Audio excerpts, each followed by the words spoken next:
What you making? I'm making some brown rice flour.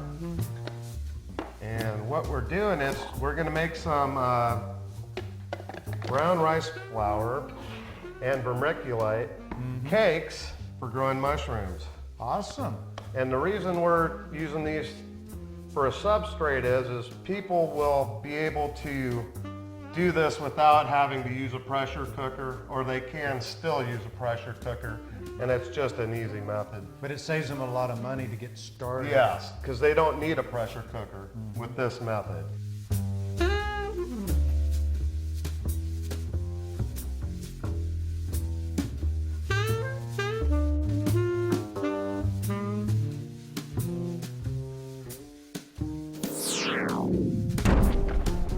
We're going to use 2 cups of vermiculite. I see you already have 1 cup. And I put 1 cup already in. And then we're going to use 240 cc's of water. And I'm pouring the water in. Okay, so you're mixing your water in with the vermiculite. Right, and then I add my brown rice flour after I've mixed up the water with the vermiculite. Okay. Because it just seems to coat it better.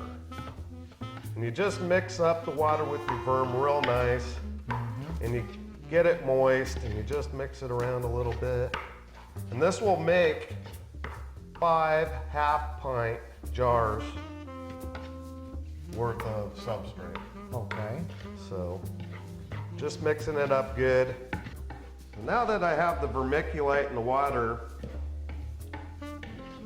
pretty well mixed up, and I have a nice, moist vermiculite, I'm gonna go ahead and add the 1 cup of brown rice flour.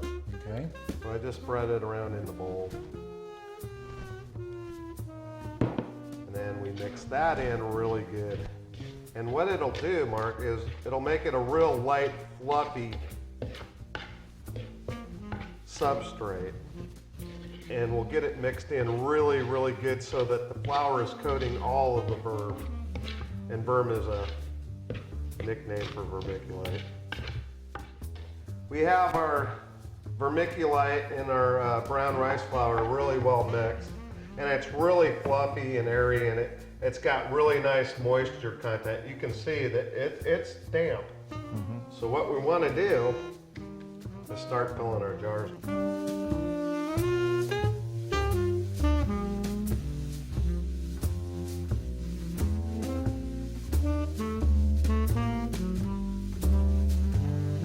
Don't want to pack the substrate into the jar. So just fill it. So just fill it, and then you can lightly, very lightly, just place your fingers in there. And the only reason we're doing that is you want to get the substrate off of the side of the lip. And then what we'll do is we'll take a dry towel and we'll go on that inside lip and we'll wipe that inside lip. And what that does, it gets the moisture off the inside of the jar.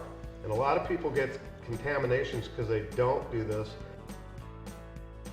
And when you dry this lip like I'm doing right here with this towel and dry it off and get all that moisture off that lip, you got a nice clean. Right. Nice. So contaminants won't be able to colonize the that layer. contaminants won't be able to go down the side of the jar and in. So what are you going to top it off with? And so what I'm going to do now, I got some dry vermiculite, and we're just going to very lightly put it in here. Then you just sort of tap it slightly, not hard. So you're just leveling it off. You're not pushing down at all. Right. And then what we're going to do is we're going to take the jar lid, which has 4 holes punched in it, and the holes are punched in it for your inoculation points.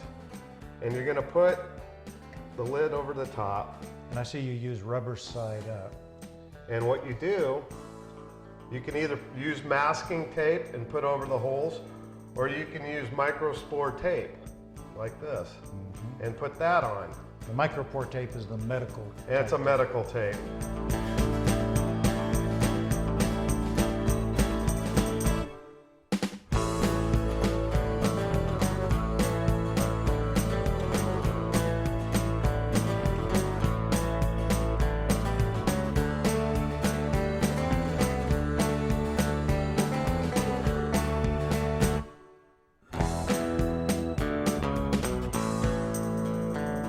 As we watch Jim fill the rest of these jars, note that he puts the substrate in the jars very loose and airy. Then he wipes down the top ½ inch, 1 centimeter of the jar in order to clean the substrate off the side of the jar. Then puts the dry vermiculite in, followed by the lid rubber side up. The only purpose for putting it rubber side up is it just makes it easier to get off later. And then you cover the inoculation and gas exchange holes with micropore tape. Okay, we're going to go ahead and put the aluminum foil onto the jars now. I pre-formed them. Yeah, we can use that same foil over and over again. Yeah, you can use it over and over again. You got them wrapped. Here's your pan. And I see we have a layer of jar lids in the bottom. I'm putting jar lids in the bottom, and what that does, it will keep the jars from being on the bottom of the pot. You know, on one of the sites that I teach on, a lot of people put a dish towel or a towel in the bottom, and then they'll put water in there and then put their jars on top of the dish towel, and it's just not a real good method, because sometimes if you put the jars in the bottom of your pot, it'll crack the bottoms, or else it'll burn the substrate in the bottom of the jar. From the intense heat. Exactly. Of the burner. Right. And I'm going to put another layer of jar lids in. So we're going to have our jars actually and our jars 2 or 3 centimeters off the bottom. They're going to be off the bottom, and it's also going to keep them out of the water. Right. So now that I've done that, I'm going to go ahead and put some water in. Okay, well, I've got a pitcher of water right here. Now, how much water are you going to use? I am going to just bring it. I'm going to put enough water in here so it just comes up to the top jar ring.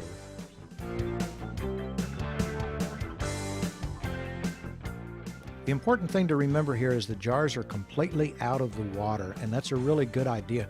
The steam is going to sterilize them because we'll have a fairly tight-fitting lid. So get imaginative, use whatever you have around the house. We used extra jar lids because most mushroom growers have an abundance of jars anyway. If you have a vegetable steamer, I've seen people use a layer of rocks, several layers of aluminum foil, just whatever you have, but try to elevate your jars completely out of the water, and that will prevent the water when it boils from splashing up under the foil and then dripping down through your holes and ruining the moisture content of your substrate.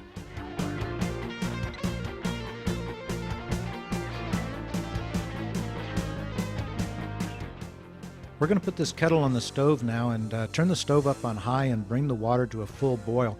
Once it boils, go ahead and reduce the stove setting because otherwise it'll just boil your kettle dry. But you want to reduce the stove setting just to the minimum point that will keep the water boiling, and the steam itself is going to sterilize the jars. Let your water boil for 90 minutes, and during that 90 minutes, if you need to add a little bit of water, go ahead and do so. But don't start counting the 90 minutes until the water actually reaches a full boil. Some growers prefer to use 60 minutes. We found that 90 minutes gives you a really good sterilization, so I'd recommend going with that.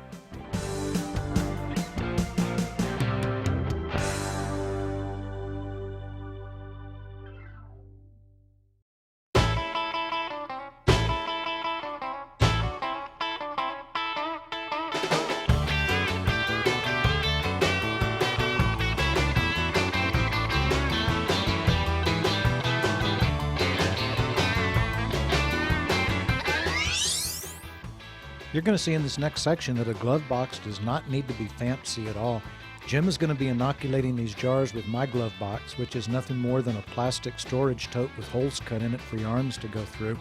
And he'll be wearing latex gloves. I also gave him a couple of Tyvek wrist sleeves to use because those are really effective in helping to seal the gap around the holes, which stops the drafts from getting in, and it also prevents any dead skin cells or whatnot from flaking off of his arms and getting into the work.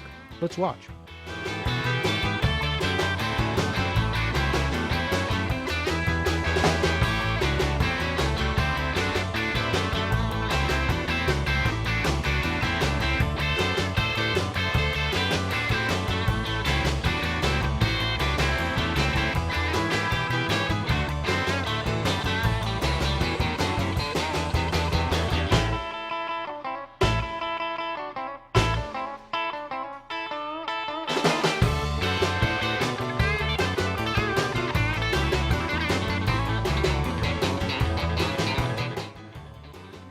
It's extremely important to flame sterilize the needle on your syringe prior to the first inoculation, and then to prevent cross-contamination, you want to flame sterilize it again in between each and every jar.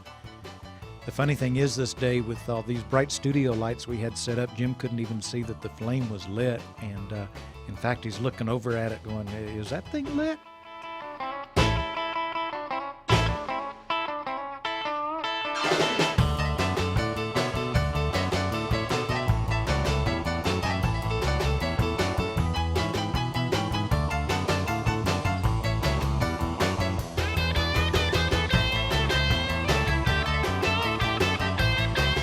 After flame sterilizing, you only need to let the needle cool for a second or two, and then you can go ahead and use it. The first drop of solution is going to cool the needle anyway, and then the rest can flow contaminant-free. Notice how Jim is holding it at an angle, and he's shooting the syringe right towards the glass at the edge of the jar.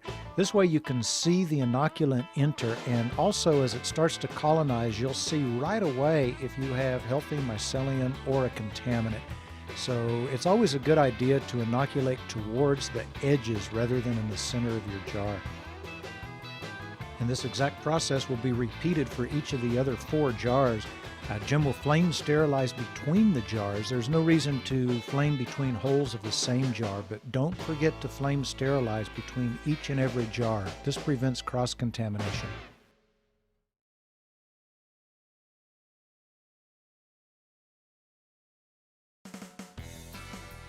The next step, as you can see, is to put your jars on a shelf and allow them to colonize. They'll do fine at normal room temperature. If you can keep them just a little bit warmer, they'll colonize faster. About 75 to 81 Fahrenheit is perfect. That's about 24 to 28 Celsius. And as you can see here, about 5 days later, if you use liquid culture, the mycelium will be growing out. If you use spores, it takes a little bit longer, but this is what you're going to see initially.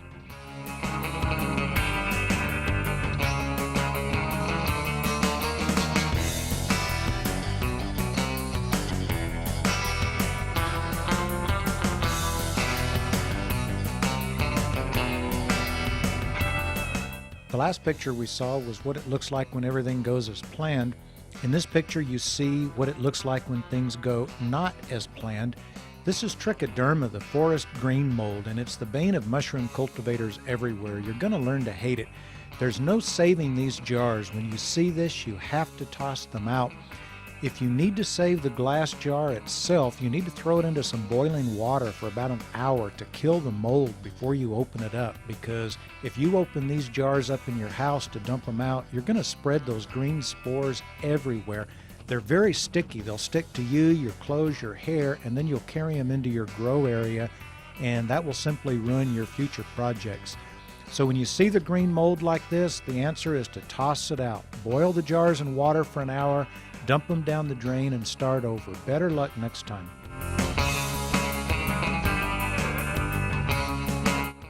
Here's an example of a jar at 90% colonization, and the next picture is a jar at 100% colonization. This is oyster mycelium, and these are the exact jars that Jim inoculated earlier in this segment in our glove box. Other species that you might grow, such as Psilocybe cubensis, are going to be much ropier. They produce a rhizomorphic mycelium as opposed to the linear or cottony mycelium of the oyster mycelium you see here. But either way, before you take it to the next step, what you want is full colonization where the entire jar is white. You don't want to see any uncolonized parts at all before you go to this next step.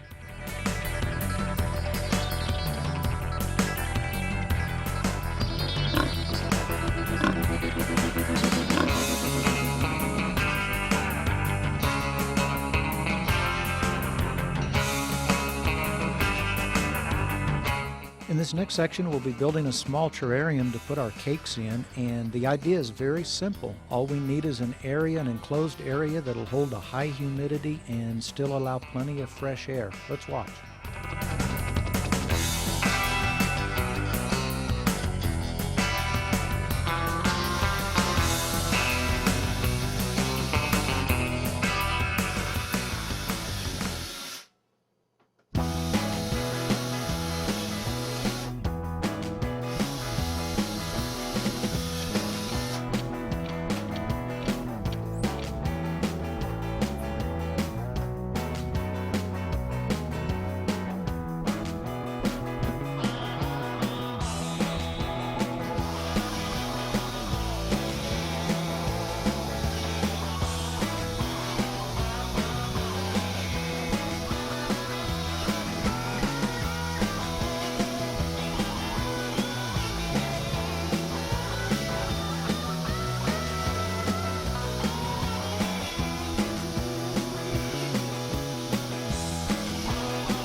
The next step after getting our terrarium built is to put some perlite in it.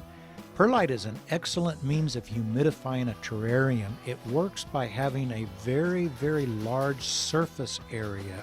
It's a crystalline product, so water doesn't absorb into it. But because it has such a large surface area, water coats the outer surface of it. And then when we put it into our terrarium over a period of weeks, that water evaporates back off again and it fills up our terrarium with humidity. It's really, really great. And it's a long proven method that works very well.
Here's a picture of an individual piece of perlite.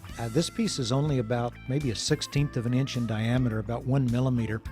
And you can see from looking at it that it's just full of nooks and crannies and little bumps. So it has a very large surface area. And that is how it works for humidification, because the water coats the entire surface and then over time it is able to evaporate off. Now you can see from this next picture, this is a stack of perlite. It's only a small, maybe a tablespoon's worth, that I put under the microscope and zoomed it all the way out so that I could show you what it looks like in your terrarium. So you can see there's a tremendous amount of surface area, and with this surface area being coated with the water, it then evaporates out and is sufficient to humidify your entire terrarium for well over a month without adding water.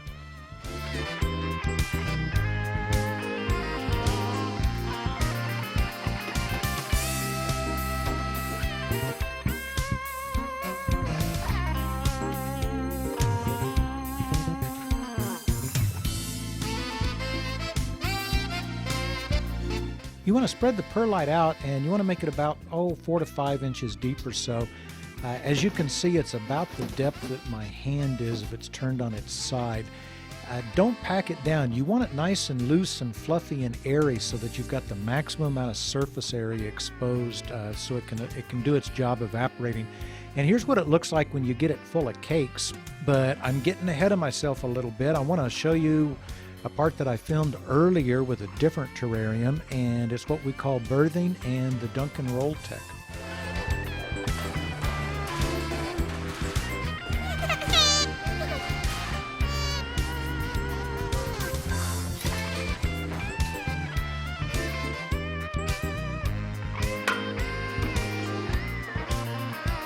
I like to give at least 1 or 2 cakes out of each batch a good sniff after birthing, just to make sure it has that nice, fresh, mushroomy smell.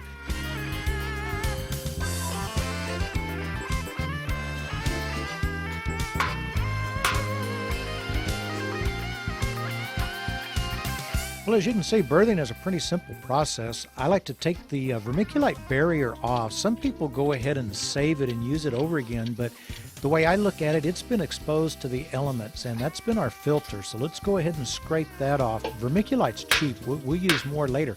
But scrape the vermiculite barrier off and then just slam your jar down on a piece of wood, and you'll find the cake will just pop right out usually. And then I like to rinse it under the faucet before I begin the soak. You get most of that vermiculite off and just give it a good rinse, and then we're going to put it in water and weight it down and soak it for 24 hours.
Well, this is the roll part of the Dunkin' roll.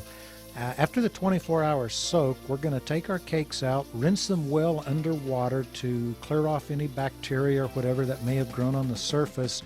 And then we're going to roll them very well in dry vermiculite. And rolling is just about like what you would do with a piece of chicken when you put flour on it. You want to just put it into the dry verm and throw it all over it and coat the cake really well and then set it into your terrarium.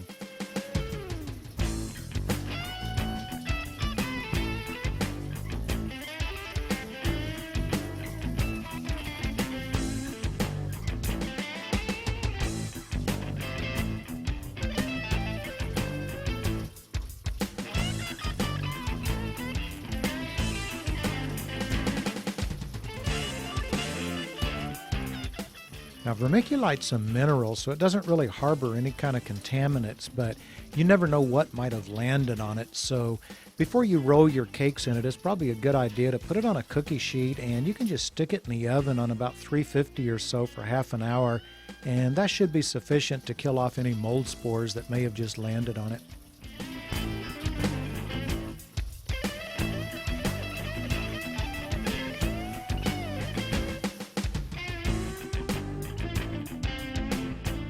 Now, after the Dunkin' roll, I like to let the cakes sit in the terrarium for about a half an hour or so, and then open it up and take your mister, and you want to wet that vermiculite very, very well. We use it dry. When we roll it on, it sticks to the cake much better if it's dry. And if you try to mist it right away, you'll end up washing the vermiculite off. But if you let it sit for half an hour, you can then come back with your mister, and you want to do this several times over about the next 2 hours and really get that vermiculite nice and moist, because this is going to serve as a moisture reservoir and also as a casing layer for your cakes, and it really does improve the performance.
Now, bear in mind, these pictures were only taken 4 days after the birth and Dunkin' roll. It's real important at full colonization that you allow your cakes to have 1 full week after they are fully colonized. And the reason for that is once they're colonized, you need to give the mycelium time to consolidate its hold on the substrate. They're not going to fruit for a week. Even if you birth them right at full colonization, they're just going to sit for a week anyway. So it's better to give them that time in the jar for the mycelium to consolidate its hold on the substrate. Now these are the cakes that Jim inoculated. The syringes were made up with my isolated oyster strain that was cloned in the mountains, and when you look at the cloning tech in this video, you'll see the exact cluster that these were cloned from. Now this next picture is 72 hours later, so these are 7 days after birthing, and they're just about ready for harvest. This is just about the perfect stage for picking.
These pictures were sent in by Fatster, and this is a beautiful flush here. All of these cakes are in a small terrarium just like the one we made. And this second picture is the same set of cakes about 3 days later.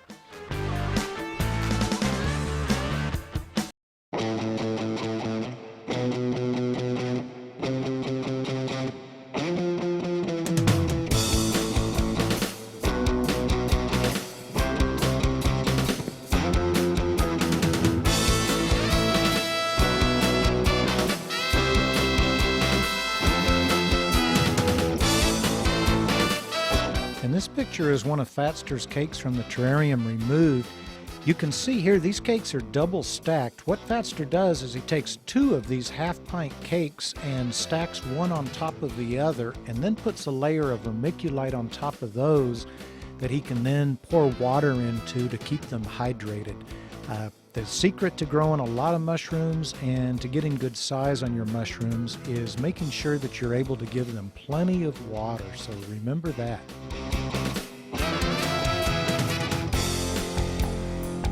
Well, coming back to some of my own pictures now, this is Hericium, the lion's mane mushroom, and this is another excellent candidate for growing on these cakes.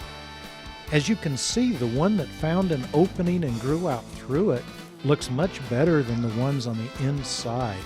The Hericium is very much CO2 intolerant, and after this mushroom grew out and looked so pretty on the outside, I started leaving the lid completely off of the terrarium, and the rest of the ones inside recovered and started looking very well too. So if you do decide to grow the lion's mane by this method, leave the lid completely off of your terrarium and then just mist a time or 2 a day, and they will thrive. Now finally, in closing, I'd like to leave you with one of my favorite mushrooms. This is the shiitake mushroom. It's very tasty, as well as one of the most powerful anti-cancer foods you can eat. They grow very well on brown rice flour cakes. The only difference that I use is I substitute sawdust for the vermiculite in the mix. Everything else remains the same. You're going to use 1 cup of water, 1 cup of brown rice flour, and 2 cups of sawdust. Now, at the end of your colonization, when your jar is fully colonized, allow it to sit for at least 2 weeks after that point. This allows your mycelium to digest the food that it has just colonized. We call this consolidation. At the end of that consolidation period, go ahead and burr the cakes and wash them under the faucet very well. You want to remove as much of the vermiculite contamination barrier that you put in place as what will readily wash off. And then soak your cakes overnight in water, then stick them right back in the jar and place into a terrarium for fruiting. Now, you'll notice from these pictures that the mushrooms themselves are forming at the glass cake interface where the humidity is real high, and then they climb out looking for air. So that's an advantage. When I used to burr the cakes directly into the terrarium, they'd sit there for a long time and not fruit, or they'd make very small mushrooms. Leaving them in the jar like this works much better. In addition, when you leave them in the jar, about once every 4 or 5 days, you can run some water into the jar. I like to fill the jar all the way up and then let the cake sit in the water for about 3 or 4 hours. This rehydrates it. You'll notice anytime you're growing rather large mushrooms on a small substrate, they just suck all the moisture out. The leading cause of small mushrooms with these cakes, regardless of species, is running out of water. So by having them in the jar like this, you can essentially soak them every 4 or 5 days and keep them fully hydrated, so you'll get nice, luscious, juicy mushrooms.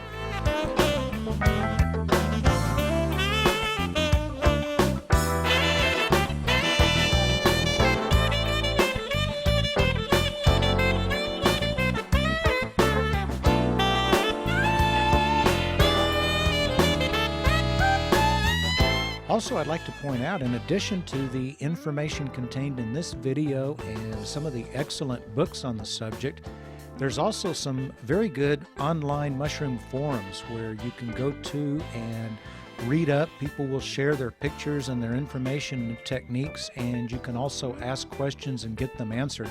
One of the best is shroomery.org, so visit there, scroll through the posts, look at the pictures, and feel free to ask and have your questions answered for you.